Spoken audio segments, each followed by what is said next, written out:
नमस्कार मित्रांनो, आज आपण एक कोकणातील पारंपरिक, पौष्टिक आणि जंगली कंद पीक ज्याला कणगर म्हटलं जातं या रान पिकाविषयी आज माहिती घेणार आहोत. मित्रांनो, मागील व्हिडिओमध्ये आपण कणगर लागवड कशी करावी, त्यासाठी लागणारे बियाणे, खते, जमीन, हवामान, लागवडीचा काळ, जमिनीचा प्रकार, सामू, भौगोलिक स्थिती आणि अशा बऱ्याचशा मुद्द्यावर आपण चर्चा केली होती.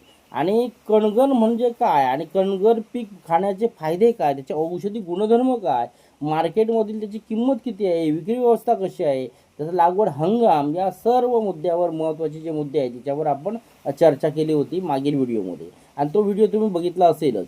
पण जर ज्यांनी बघितला नसेल त्यांनी डिस्क्रिप्शन बॉक्समध्ये त्याची लिंक दिलेली आहे, तो जरूर बघा, म्हणजे तुम्हाला त्या संदर्भात माहिती मिळेल.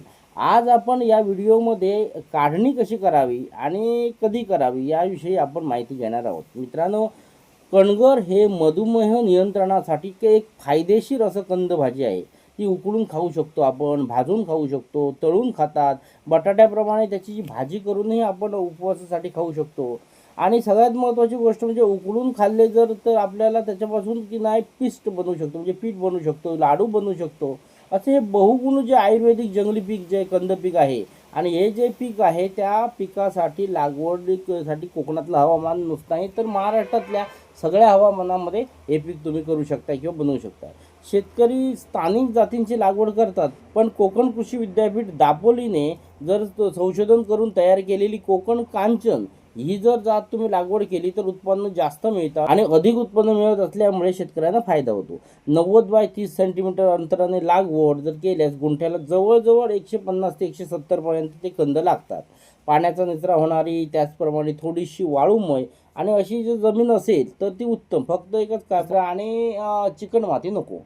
त्याच्यामुळे काय होतं, हे पीक जूनमध्ये जर तुम्ही लागवड केलं तर ऑक्टोबर ते नोव्हेंबरमध्ये तुम्हाला काढणीस येतं आणि जवळजवळ तुम्ही 5 ते 6 महिन्यामध्ये किंवा 5.5 महिन्यामध्ये तुम्ही काढू शकताय. आणि काही शेतकरी जे आहे ते चैत्रामध्ये नंतर बियाण्याची लागवड करतात. म्हणजे जर बघा, गुढीपाडव्यानंतर एप्रिल किंवा मेमध्ये लागवड करतात. आणि हे जे कंद जे आहेत या कंदांना जर तुम्ही बघाल तर चैत्रानंतर कोंब यायला सुरुवात होतात. आणि काही जे शेतकरी ते मे महिन्यामध्ये लागवड जे करतात ते सप्टेंबर ऑक्टोबरमध्ये कणगी विक्रीला येतात आणि अशी कणग्याची लागवडीला जास्त भाव मिळतो. मित्रांनो, कणगर लागवडीचा जो सीझन आहे तो सीझन जर लवकर तुम्ही लावला आणि जर लवकर आपल्याला फळ म्हणजे ते कंद मिळाले तर ज्याचे पैसे जास्त आहेत. आज मार्केटला सुरुवातीच्या कंदाला 120 ते 150 रुपये किलोचा भाव मिळतो. काय की योग्य विक्री केली, योग्य साठवण केली तर हा कंद वर्षभरही टिकतो आणि वर्षानंतर तुम्ही तो रुजवणीसाठी सुद्धा वापरू शकता.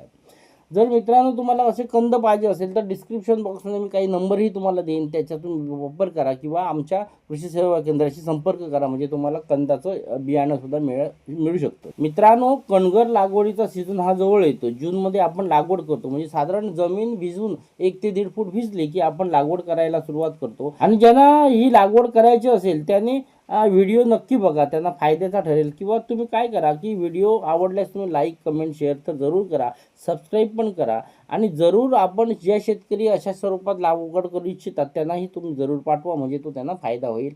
आपण आता लागवड काढणीविषयी पुढचा व्हिडिओ बघूया.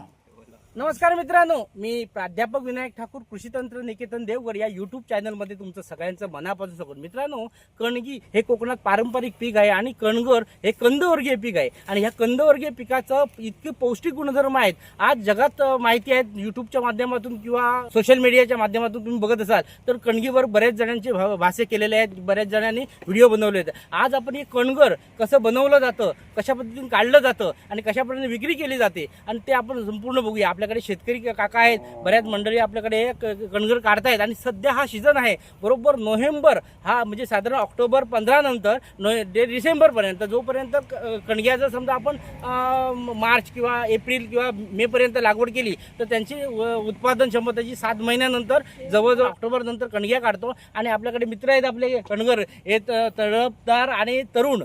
आज तरुणांनी लक्ष का द्यायला पाहिजे तर ह्या पिकांना मार्केट व्हॅल्यू आहे, फक्त व्हॅल्यू वाढवण्यासाठी ते लोकांपर्यंत पोहोचणं गरजेचं आहे. आणि जर लोकांकडे पोहोचलं तरच त्याच्यातून आपल्याला जास्त पैसे मिळू शकतात आणि ते लोकांना मिळतात. कारण आज बरेचसे लाखो रुपये पगारवाली मंडळी भरपूर आहेत, फक्त हे प्रोडक्ट त्यांच्यापर्यंत पोहोचत नाहीत आणि त्यामुळे शोकांतिका आहे. त्यामुळे आपण या माध्यमातून लोकांपर्यंत पोहोचूया आणि या कणगराचा सगळ्यांनी आस्वाद घ्या. मित्र सांग, नाव कसं तुझं? सार्थक दीपक वरडकर. वराडकर साहेबांचे मोठ्या प्रमाणे कणगर शेती आहे आणि जवळजवळ तुम्ही बघाल तर 15 ते 20 गुंठे ते क्षेत्र कणगरच्या माध्यमातून आहे. वराडकर मला सांगा की आता कणगर तुम्ही कधीपासून चालू करताय लागवड करायला?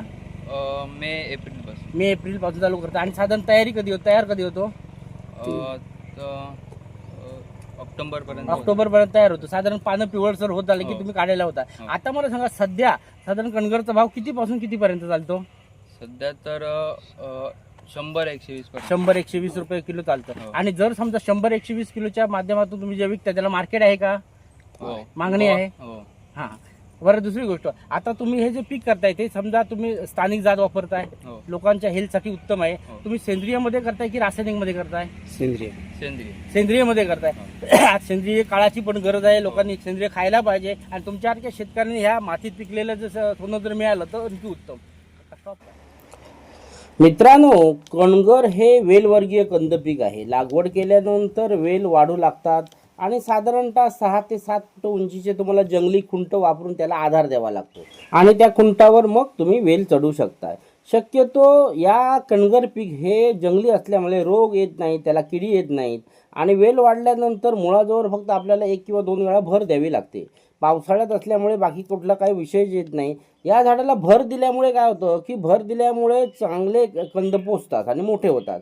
साधारणतः 5 ते 6 महिने पूर्ण वाढ झाल्यानंतर तुम्ही त्याचे पानाचा रंग जो पिवळट होतो, म्हणजे ही पहिला डार्क हिरवा असतो, हळूहळू पोपटी कलर बनतो, नंतर पिवळपणा येतो त्याला, म्हणजे सुकण्याच्या कंडिशनमध्ये दिसतात. आणि असं पिवळसर होऊ लागल्यावर हे पीक तयार झालं असं आपण समजावं आणि मग कंद त्याच्यामध्ये चांगले भरतात आणि पिवळे पडून वेल सुकू लागल्यानंतर खुंट काढून वेलीचा वरचा भाग कापून टाकावा.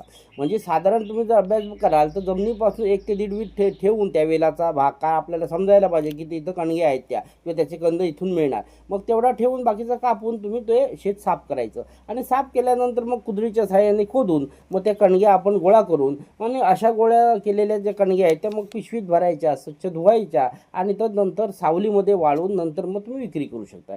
मार्केटमध्ये जर तुम्ही अभ्यास कराल त्याला खूप मागणी आहे आणि त्या मागणीनुसार जर तुम्ही पुरवठा केला तर त्या सीझनमध्ये लोक आवडीने खातात, दिवाळीच्या पिरियडमध्ये. आणि जर समजा तुम्ही हे कणगर जर समजा मोठ्या प्रमाणात करत असाल तर सोशल मीडियाच्या माध्यमातूनही तुम्ही मार्केटिंग करून विक्री करू शकता. हे पीक सावलीत वाळवून स्वच्छ धुवून नंतर विक्री करू शकता. स्थानिक बाजारामध्ये याला खूप मागणी आहे. मुंबईचे चाकरमाने आवडीने खातात, आवडीने नेतात. गोव्याला उत्तम मार्केट आहे. गोव्यातले गोयकर जे आहेत ते आवडीने घेतात आणि समजलं तर न्यायला पण येतात. अशा या दुर्लक्षित आणि जंगली कंद पिकाची लोकांना ओळख व्हावी, प्रचार आणि प्रसार व्हावा या उद्देशाने मी हा व्हिडिओ बनवत आहे. व्हिडिओ जर आवडल्यास लाईक करा, कमेंट करा, शेअर करा, आपल्या शेतकरी मित्रांना पाठवा. धन्यवाद.